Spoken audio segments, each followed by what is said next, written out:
জগৎ বিখ্যাত একজন বুজুর্গ ওলিয়ে কামেল জুনায়েদ বাগদাদি রহমাতুল্লাহ আলাইহি, আরো একজন আল্লাহর বুজুর্গ শায়েখ শিবলি রহমাতুল্লাহ আলাইহি। জুনায়েদ বাগদাদি এবং শায়েখ শিবলি দুই আল্লাহর গোলাম, দুই বুজুর্গ, জগৎ বিখ্যাত দুইজন ওলি সফরে রওয়ানা হয়ে গেছেন। পথিমধ্যে হঠাৎ করে আসরের নামাজের সময় হয়ে গেল। জুনায়েদ বাগদাদি সফরে রওনা হওয়ার পর আসরের নামাজের সময় হয়ে গেল। চিন্তা করতেছে, আমরা হইলাম দুইজন, আর একজন আল্লাহর বান্দা হলে তো তিনজন মিলে জামাত আদায় করতে পারতাম। এবার জুনায়েদ বাগদাদি সফরের ভিতরে খুঁজতেছেন, দেখি কোনো আল্লাহর বান্দা পাওয়া যায় কিনা। হঠাৎ করে তাকায় দেখতেছেন জঙ্গলের ভিতরে এক আল্লাহর গোলাম কাঠ কাটতেছে। জুনায়েদ বাগদাদি কাঠুরিয়াকে সালাম দিলেন, ও কাঠুরিয়া ভাই, আসরের নামাজের সময় হয়ে গিয়েছে, আসেন আমরা আসরের নামাজটা আদায় করে নেই। কাঠুরিয়া বলে, হ্যাঁ, আসরের নামাজের সময় তো হয়ে গেল, চলেন আমরা নামাজটা আদায় করি জামাতের সাথে। এবার জুনায়েদ বাগদাদি বলতেছেন, ও কাঠুরিয়া ভাই, চলেন আমরা উযু করে আসি, আপনার উযু লাগবে নি? কাঠুরিয়া বলতেছেন, মুসলমান কি আবার উযু ছাড়া থাকেনি? সুবহানাল্লাহ বলবেন না? মুসলমান আবার উযু ছাড়া থাকেনি? কে বলে? কাঠুরিয়া জঙ্গলে কাঠ কাইটা কাইটা জীবন চালায়। জঙ্গলে কাঠ কাটে, বাজারে বিক্রি করে, কিছু পয়সা পায়, এগুলো দিয়ে বাজার করে সংসার চলে। বলে মুসলমান আবার উযু ছাড়া থাকেনি? কথাটা গিয়া জুনায়েদ বাগদাদির কলিজায় আঘাত লাগছে, যে এই ব্যক্তি তো যেমন তেমন কোন সাধারণ মানুষ না। একজন কাঠুরিয়া হইয়া সর্বহালতে উযু অবস্থায় থাকে, আর আমাদের হালত হলো এমন, নামাজের সময় উযু আছে কিনা খবর থাকে না।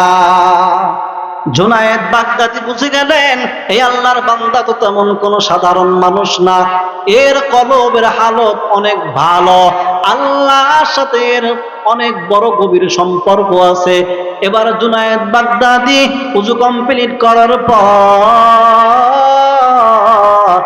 কাঠুরিয়াকে ডাক দিয়া বলতেছেন, কাঠুরিয়া ভাই, জীবনে তো বহু নামাজের ইমামতি করলাম, আজ তুমি ইমামতি করবা, আমি তোমার পিছনে মুক্তাদি হয়ে যাব।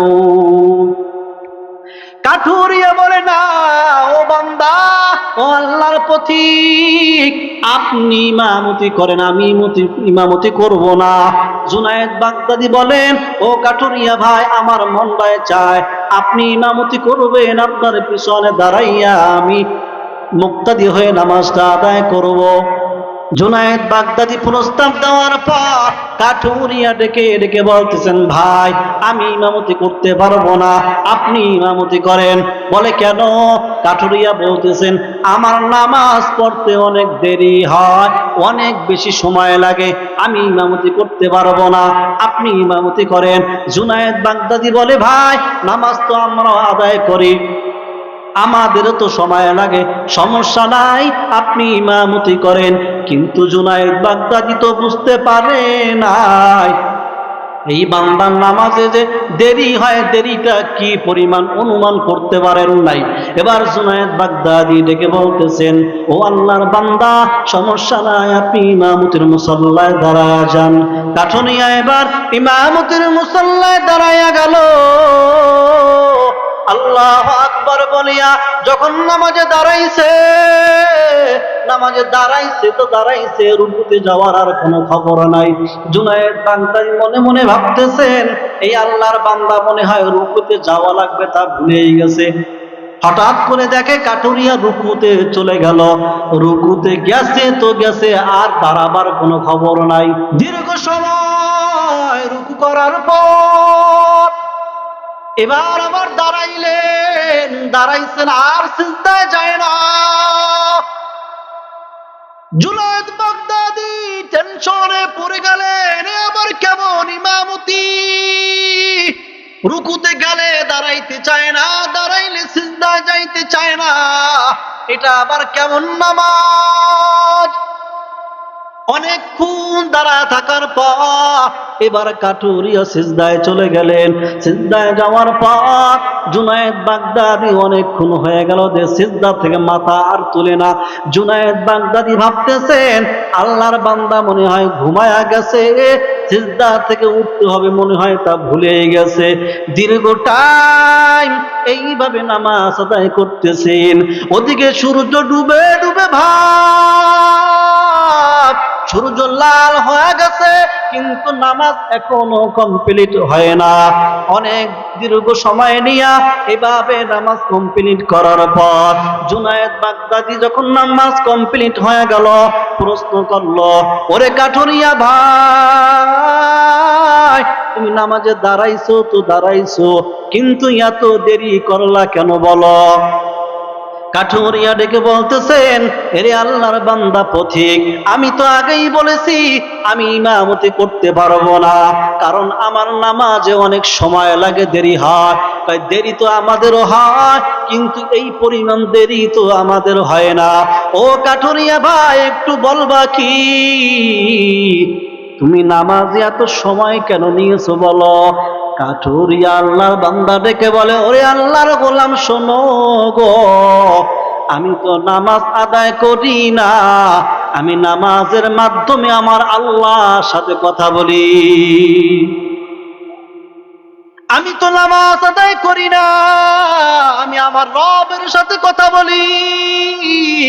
মায়ার নবী, দয়ার নবী, মদিনার নবী জানাইয়া দেয় উম্মতের দার। কালান নবী সাল্লাল্লাহু আলাইহি ওয়াসাল্লাম, আসসালাতু মি'রাজুল মুমিনিন।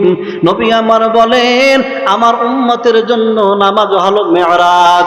আমার উম্মত নামাজে দাঁড়াইবে, সে নামাজে দাঁড়ায় নাই, সেই জন্য নামাজে দাঁড়াইয়া আল্লাহর সাথে কথা বলতেছে। মুসলমান জবানটা নাড়াইয়া বলবেন কি সুবহানাল্লাহ। মকুন সুসুতি নামাজে পাঞ্জে গানা, ফাওয়াইলুল লিল মুসাল্লিন আল্লাযীনা মুমিনারা এই নামাজ ইমদাদ দা ইস্তাঈনু আয়াতে কুরআবা আয়াতে কুদ আফলাহা রায়াতে কুল দৌরকুম দার মানি আজদন সাদিকুন। আজ মুসলমান নামাজ পড়তে চায় না, অথচ এই নামাজ প্রতিষ্ঠার জন্য নবী আমার কত কষ্ট করে গিয়েছেন। এখনো নবী মদিনায় শুয়া শুয়া এই উম্মতের জন্য কাঁদেন, কিন্তু সেই নবীর আদরের উম্মতরা নামাজ পড়তে চায় না। এজন্য মুসলমান নবীর উম্মতের দান, এক নম্বরে ধৈর্য ধারণ করা লাগবে ইবাদতের ভিতরে। এক নম্বরে ধৈর্যের গুণ, ইবাদতের ভিতরে ধৈর্য ধারণ করা।